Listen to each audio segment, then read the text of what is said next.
guys, it's your boy ClawLord. Thank you for joining me in a brand new series called Claw Ones.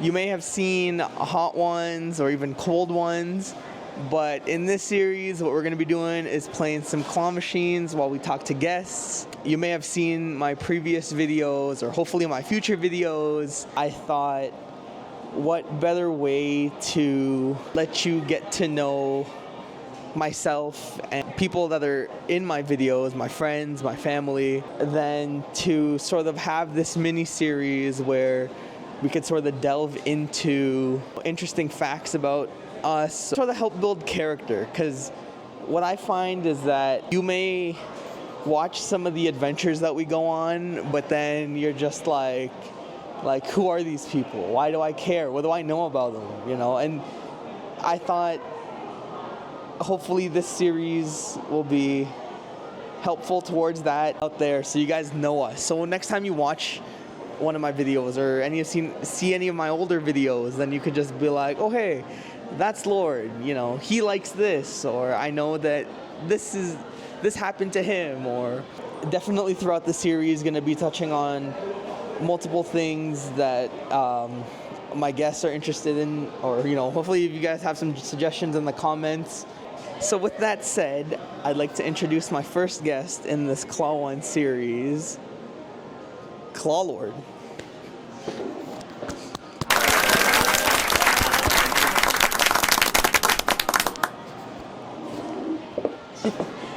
Interviewing yourself? Yeah, welcome to the show. Yeah, I know. Interviewing myself. What kind of thing is this? So, tell us a bit about yourself. Hey guys, I'm ClawLord. Been into claw machines for as long as I can remember. I'm an only child, and so I don't really have siblings to play with, and so arcades were often sort of like my outlet. First claw machine that I remember trying here in Canada. You know, I was born in the Philippines. I immigrated here at a young age, at 5 years old, and so then there still is. The only reason I'm complaining is because I don't want to blow it up, but there's this sort of hole in the wall Chinese food court center in Mississauga. It's Eastgate Parkway, but they had a claw machine there, and that was the first one that I ever had gone to. And so a little story about that is, at the time, like, it would take loonies, but what I found out was it also took Chuck E. Cheese tokens. And so me and my dad would go to Chuck E. Cheese, you know, we'd go in, buy some tokens, and then, you know, have some left. And then on the way I'd just be like, you know, we're going to save them for another day. But really, like, go down the street to Eastgate Parkway and then just sort of spend the tokens there. And for, like, the whole morning, like, we'd just be playing the claw machine. There was even a delivery guy that was just like, wow, you guys are still playing? You must be spending a lot. And we were like, yeah, you know. So that's a core memory with my dad about, you know, like, my origins and my love of claw machines. What made you want to create content? Of course. So what got me into content creation? Well, as you know, I've loved claws for as long as I can remember. And the real origin behind this, you know, I don't want to say it was just like, oh, you know, I found my passion and, you know, like I don't have some crazy origin story. It was just during the pandemic, one day I was scrolling through TikTok, you know, laying in bed, not doing anything.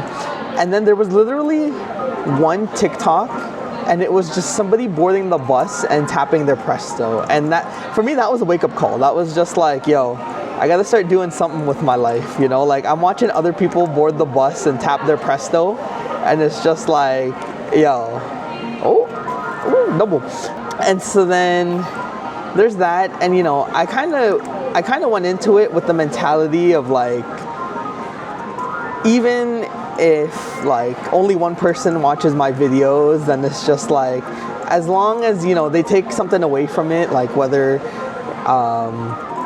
the techniques that I was using, or you know, the good vibes of the place. You know, if there's just something to take away from my videos, like if you can sit there, watch it, and you know, be entertained or learn a lesson from it, that's sort of like the main thing I was going for. You know, I'm not as big as other influencers or YouTubers or, you know, people who do this type of thing. And so I think for me is the main thing that I kind of wanted to get across was just like, as long as at the end of the day I can sort of look at my videos and, you know that I had a good time and just sort of like, you know, I'm just watching it and, you know, I get a tickle out of it, then that's kind of the main thing I'm going for. So that's the main thing that, the main reason I got into creating content. So some people may not know this, but ClawLord here works at Claw & Kitty. So can you tell us some of your more memorable experiences working here? Yes, you are correct. I do work for Claw & Kitty, which shout out to them for letting us film on location here and for their constant support throughout the years. So I think the first core memory that I have working here is it was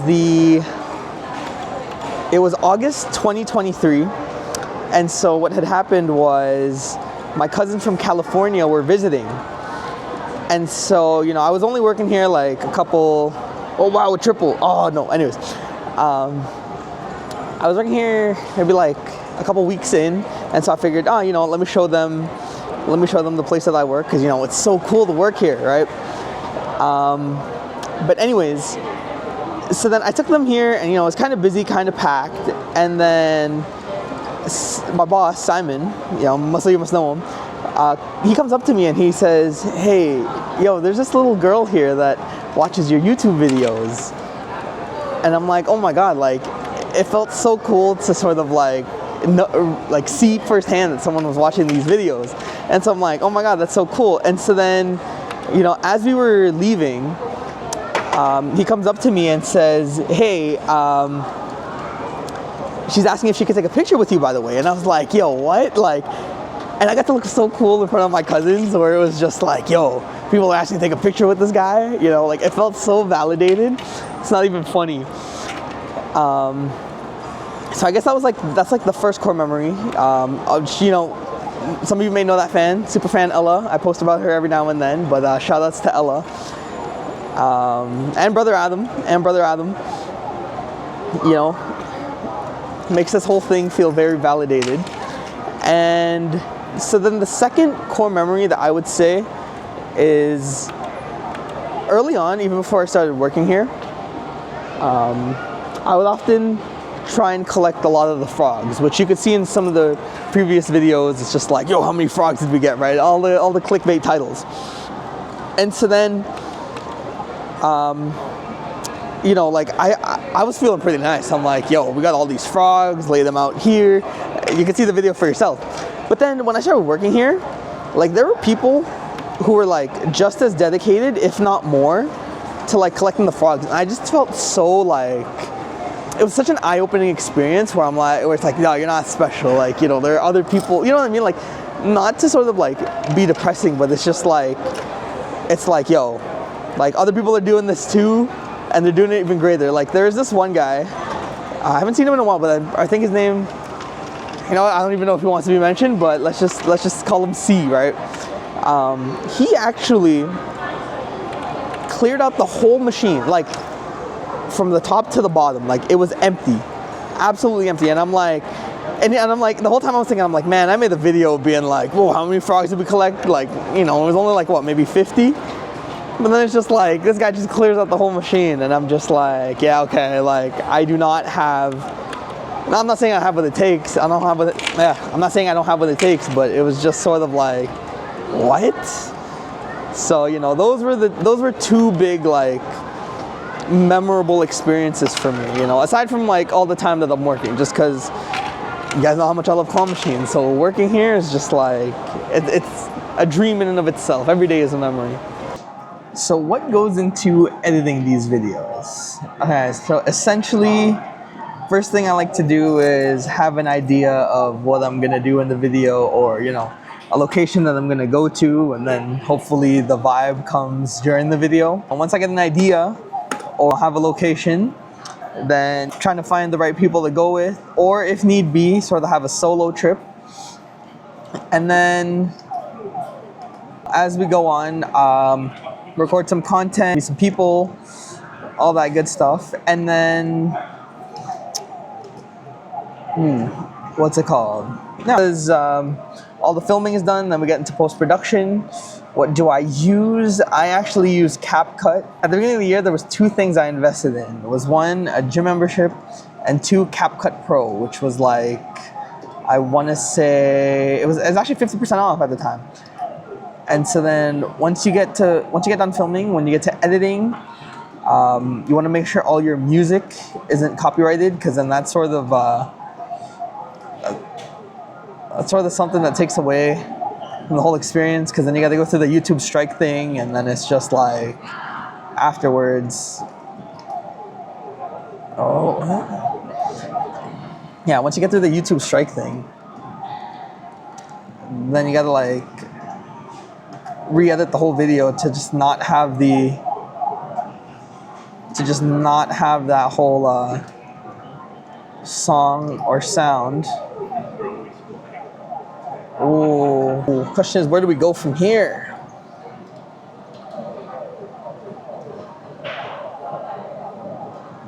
Ooh, a lot closer though. But yeah, essentially when it goes into plotting, recording, downloading, then editing, and then doing the checks, and then uploading. I guess if the question is, where are the new videos? The answer to that is they are both here and on the way. So I do have some videos ready, hopefully by the time I post this. Essentially what I'm trying to do is have a bunch of videos already edited, and then sort of have a drop schedule instead of like editing, uploading, editing, uploading. I want to edit, upload, upload. So it's a little more consistent. I'm not quite sure if by the time I upload this, I think maybe some of my Japan stuff will already be up, and then hopefully some more Japan stuff along the way. But yeah, working on these videos, they're both fun but very taxing.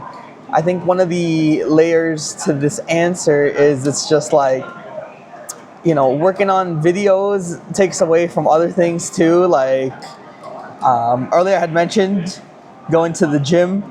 I try to either early in the morning or really late at night, try to make time for that. And then, working full-time plus, part-time here at Claw and Kitty. And then, I've picked up some hobbies. Bro, I'm so Filipino. I've picked up some hobbies along the way, which sort of took away from that. As you can see in the previous videos, I think late last year I had gotten into a dodgeball league, free agency. We ended up winning the chip, and then I retired. So I'm like, all right, let me ride off into the sunset. So that was really fun. And then also late last year, I also got into Beyblades, like the Let It Rip, which I've been going to weekly. And then, actually more stuff to come on that. A lot of exciting stuff. Oh, come on. Yeah, there we go. So, a lot on the plate, but I have not forgotten about the Claw stuff. It's been a very mixed plate of responsibilities and duties, and, trying to sort of branch out. I think if you're asking what else is there to expect, I was thinking, in addition to doing new stuff like this Claw ones, and visiting Claw places, hopefully some new destinations along the way. Maybe think about doing some like regular vlogging, so I don't lose touch with you guys. Like, I do love filming and editing, and then sort of connecting with you guys. And so definitely trying to find more ways to connect. Hopefully, if I can get my Elgato card going, I could start streaming some games. You know, just basically whenever I do something, at least, close. Basically trying to like document it, and not really document it, but you know, sort of keep you guys there with me. Because going to these places and doing these things are fun, but like when you're doing it solo, it's just kind of like, all right, like, that's close. What are we doing it for? So, you know, hopefully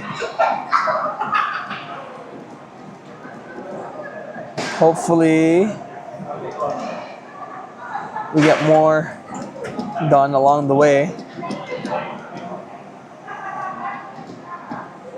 Yeah, honestly, I don't really have much of an answer anymore. I'm just having fun clawing. Oh no, yo, that was a great grab. All right. And that about concludes the show. I want to give a big shout out to Klein Kitty for letting us film on location here. Big thanks. Big thanks to myself for being the first guest. Definitely looking forward to future episodes of this. You know, more guests, more fun. Going to be filming in different locations. Going to be talking to many different people, not just myself again. Although that's probably going to be down the line for another episode. But yes, thank you for tuning in. Thank you for your support. We're just getting started. I know I always say like, yo, I'm back with more vids, but you know, if anything, as you could see, like getting to know me, that there's just so much to do out there, and it's hard getting back, but you know, I never forget about you guys. So as always, you know, thanks for the support. Take care, drive safe, God bless, all that good stuff, and we'll see you guys on the next one.